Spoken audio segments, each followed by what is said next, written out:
Olá pessoal, tudo bem? Aqui é o professor Luiz. Estou encaminhando esse vídeo para vocês aí para continuar os estudos aí no modo remoto. Serve tanto para quem está na casa autorizado pelos pais, que não estão vindo na escola, como também para quem está vindo, porque além de ser um resumo do que a gente está trabalhando aqui presencialmente, também é um compilado das principais ideias e conceitos aqui trabalhados. Então, assistam esse vídeo. Eu vou encaminhar junto atividades para vocês realizarem aí, formulários online, jogos também. Então, assistam o vídeo com bastante assim atenção, anotem as principais ideias no caderno e qualquer dúvida também, não esquece de verificar qual é o cronograma dos plantões de dúvidas que a gente vai oferecer, tá bom?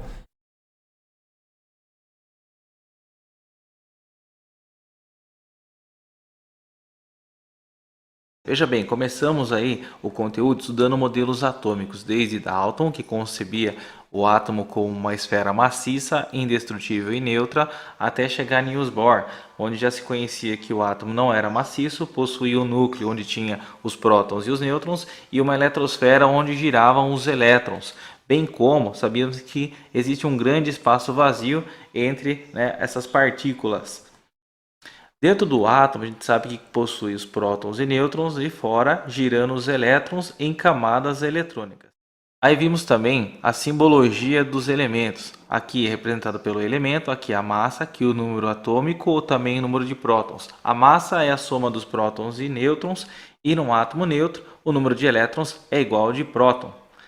Numa tabela periódica, contém muitas informações. Aqui, por exemplo, nessa tabela, aqui é o número atômico, que é o número de prótons, a eletronegatividade do elemento, que é o quanto que ele atrai os elétrons. Aqui a distribuição eletrônica já, ó, a camada K e L, a última camada aqui com 4 elétrons do carbono, símbolo do elemento, massa atômica, o nome do elemento e o estado físico dele a 25 graus Celsius. A distribuição eletrônica possui um papel muito importante para compreender as propriedades dos materiais. Veja bem, Linus Pauling achou um meio de distribuir esses elétrons seguindo os seus subníveis de energia. Aqui, por exemplo, estrôncio, 1s2, 2s2, 2p6, 3s2 até o 5s2. A gente daí consegue verificar que na última camada do estrôncio possui 2 elétrons. Esses elétrons ele irá usar para realizar ligações químicas. E na tabela periódica, às vezes já tem aqui os elétrons da camada de valência. Ligações químicas. Os elementos eles querem fazer ligações químicas para se assemelhar à estabilidade de um gás nobre. No caso de átomos pequenos como o hidrogênio e o lítio, eles ficam com 2 elétrons na última camada, assim se assemelhando ao gás hélio. Já os outros elementos, ele compartilha ou doa elétrons para alcançar a estabilidade dos outros elementos com 8 elétrons na última camada. Tem-se o nome de regra do dueto e também regra do octeto. Quando o metal se liga com metal, tem-se a ligação metálica. A metal com a metal, ligação covalente, e metal com a metal, a ligação iônica. Lembrando que a metal com a metal na ligação covalente compartilham elétrons e o metal com a metal, o metal doa elétrons para o ametal, formando uma ligação iônica. Aqui está indicado como os elementos eles se ligam, eles aproximam um do outro, é assim eles compartilham ou transferem elétrons um para o outro. Aqui no caso um átomo de cálcio ele tem 2 elétrons na última camada, ele é um metal, vai transferir os elétrons para o oxigênio, aí o oxigênio fica com 8 no total, respeitando a regra do octeto, e também o cálcio nessa camada que vai restar como última, também alcançando a regra do octeto. A fórmula molecular ou iônica é como a gente representa os elementos, as moléculas, né? Aqui a fórmula tem um íon aqui também tem um íon, aqui as outras são moléculas, aqui também tem um íon, porque o ferro é um metal e o oxigênio é um não metal.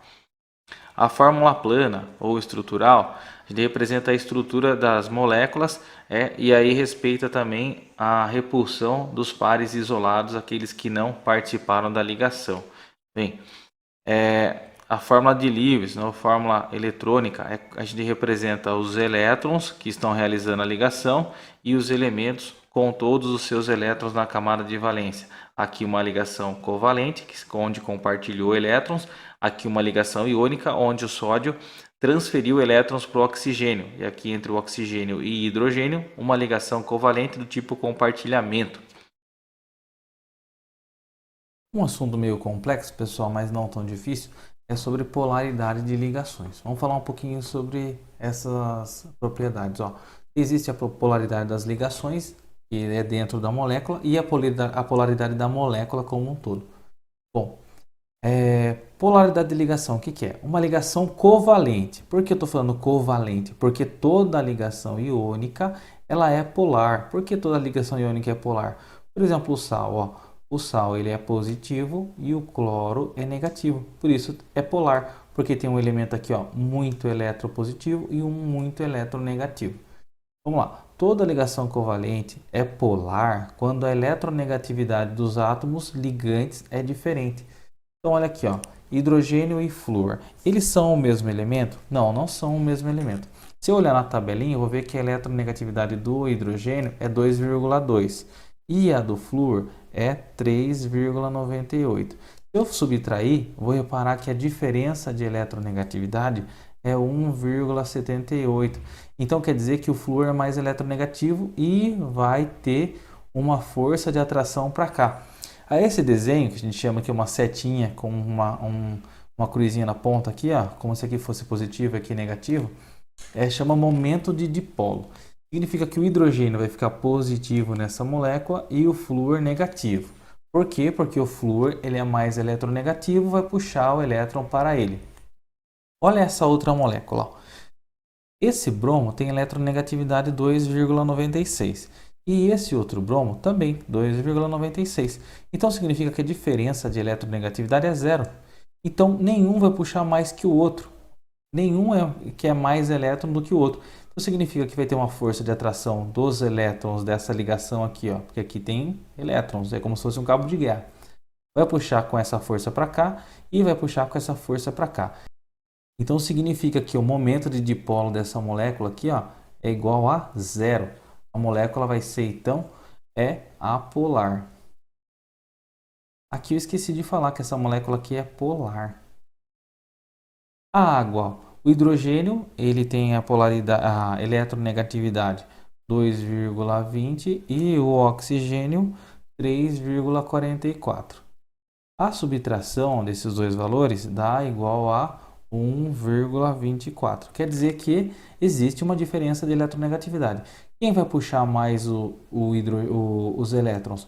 Vai ser o oxigênio. Então quer dizer que aqui o oxigênio fica muito negativo e os hidrogênios muito positivo. Então quer dizer que a água é uma substância polar. Essa ligação aqui é polar. Oxigênio, como é oxigênio? É igual o caso do bromo aqui, ó.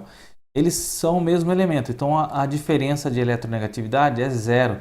Então essa ligação aqui ó, é apolar. Quando eu tenho uma molécula que tem dois elementos, eles são iguais, a molécula é apolar. Quando tem uma molécula cujos elementos são diferentes, esses dois elementos dessa ligação são diferentes, a ligação é polar. Olha aqui é um composto iônico, não tem nem o que falar. Essa molécula é polar. E aqui também é um composto iônico, aqui é um metal e aqui é um não metal. Essa molécula também é polar, porque toda ligação iônica é polar. Olha um caso legal aqui. Por que o óleo não se mistura com a água? Olha que bacana. Ah, porque um é mais denso que o outro. Não.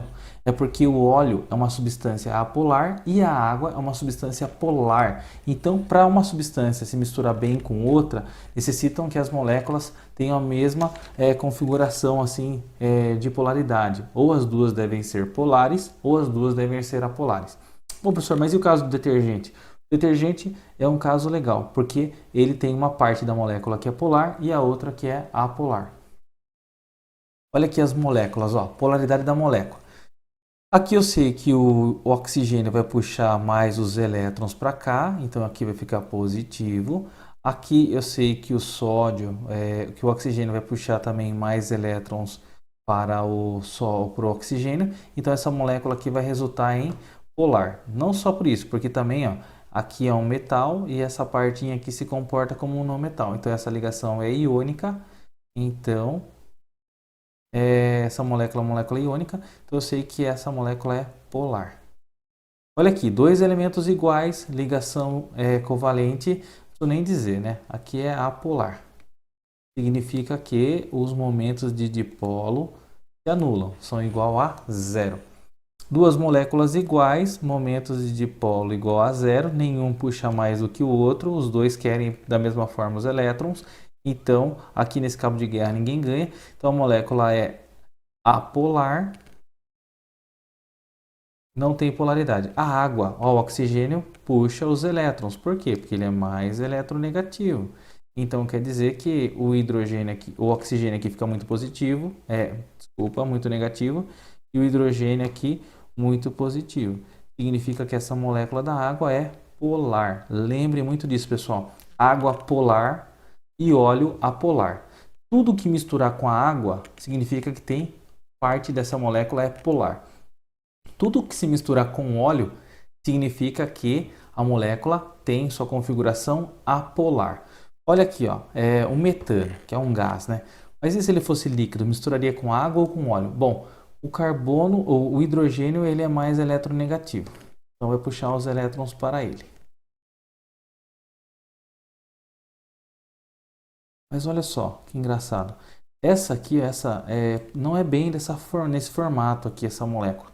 Mas todos eles estão puxando em direção oposta.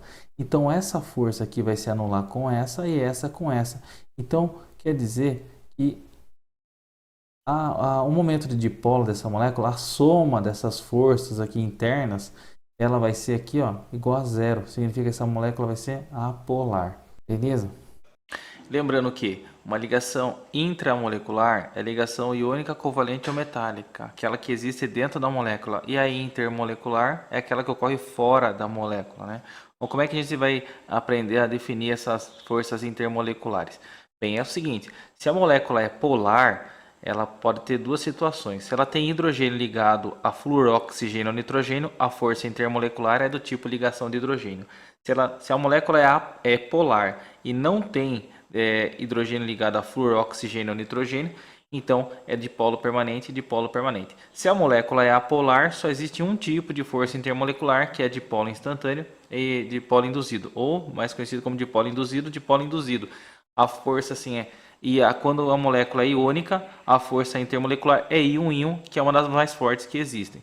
O tipo de força, olha só, a mais forte, íon, é dipolo ou íon-íon, ligação de hidrogênio é uma mais forte, por isso a água tem temperatura de ebulição tão alta.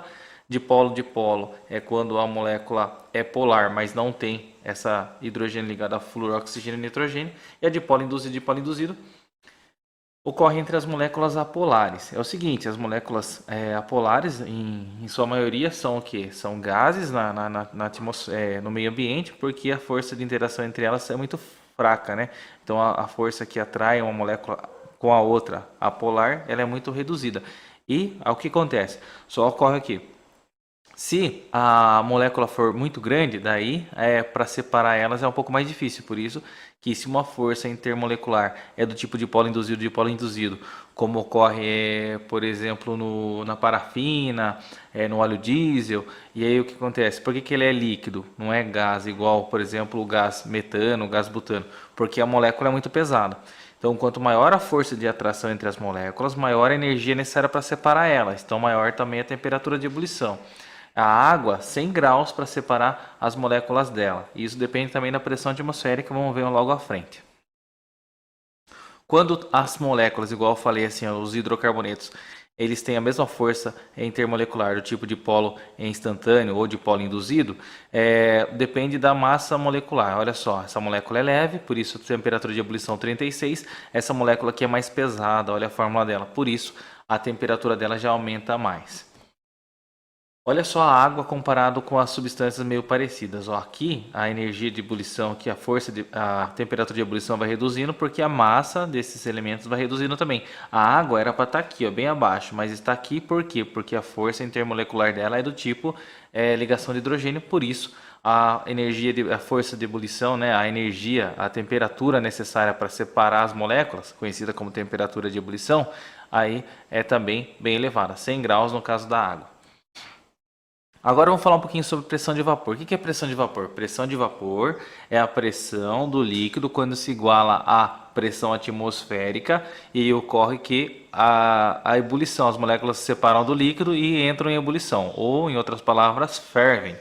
Olha só, A 20 graus Celsius, poucas moléculas de água saem para a atmosfera, então fica a maioria no líquido. 50 graus, a água já está mais quente, então evapora um pouquinho mais. Agora olha só, quando a água chega a 100 graus Celsius, a pressão do vapor se iguala à pressão atmosférica, que é 760 miligramas de mercúrio, ou uma atmosfera. E aí ocorre a ebulição, a maioria das moléculas tentam a sair da forma líquida e passar para a fase gasosa, que ocorre a separação da distância das moléculas. Então, as moléculas se separam, entram em ebulição mais aceleradamente, quando a pressão de vapor se iguala à pressão atmosférica. Aqui, 760 milímetros de mercúrio. Quer dizer o quê? Pressão atmosférica, pressão normal.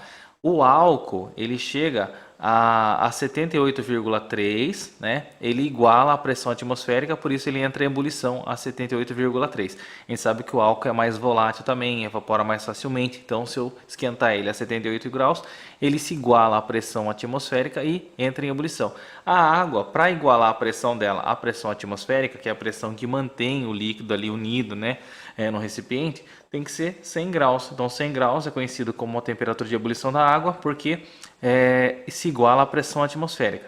Pô, mas a pressão atmosférica tem a ver o quê? Tem a ver com a altitude. Então significa que no Rio de Janeiro, a nível do mar, a água aqui vai ferver a 100 graus, porque é quando ela vai se igualar à pressão atmosférica. Já em São Paulo, a água vai ferver a uma temperatura um pouquinho menor, a uns 99, 98 graus. Já na cidade do México, que tem a altura de 2.240 metros, é claro que a água vai ferver a uma temperatura muito inferior, ali aos seus 90, 88, por aí. E lá no pico lá do Monte Everest, que está muito alto, a pressão, a coluna de ar é muito menor aqui, ó, bem mais alto que a cidade do México. Lá a água vai igualar a sua pressão de vapor à pressão atmosférica numa temperatura muito inferior, perto dos 80 graus, 78 graus. Certo, pessoal? Isso aí foi um resumão. Partimos lá dos modelos atômicos, vimos o que tem dentro do átomo, como é que calcula a quantidade de partículas, como é que os elétrons estão na camada de valência, como que a ligação ocorre com esses elétrons na camada de valência, como que existe a polaridade dentro das ligações e também a polaridade das moléculas. Isso é importante para entender como tudo isso interfere na propriedade dos materiais. Veja bem o sal de cozinha. Ele, quando está na água, ele dissocia, ele forma íons, passa a conduzir mais corrente elétrica. O açúcar já não, porque não é uma substância iônica. O açúcar se derrete facilmente porque a força intermolecular é fraca. Já o sal é difícil de derreter porque a força intermolecular é mais forte. Olha o oxigênio do ar, por exemplo, e o nitrogênio, moléculas apolares. Então, por isso que eles estão na forma de gás, na temperatura ambiente. Olha a gasolina comparado com o álcool. A gasolina é muito mais volátil. Por quê? Porque as forças intermoleculares são mais fracas do que ocorre no álcool. Olha o gás metano, é um hidrocarboneto também, é muito mais volátil porque além de leve, ele também tem uma força intermolecular muito fraca. Olha esses compostos aí que tem aí, os metais, por que eles formam ligação metálica? É mais fácil de deformá-los, é mais fácil de transformá-los em lâminas, de trefilar eles, porque os elétrons estão livres, então eles conseguem ser moldados ali a estrutura. Já se eu bater num sólido iônico, eu posso fazer com que a partícula positiva se aproxime da outra positiva e aí racha o material. Bom, pessoal, espero que vocês tenham entendido um pouquinho mais aí com esse resumo e aí agora partir para as atividades. Obrigado por assistir até o final, pessoal. Um abraço, tá? Qualquer dúvida, entre em contato e não deixe de participar dos plantões de dúvidas.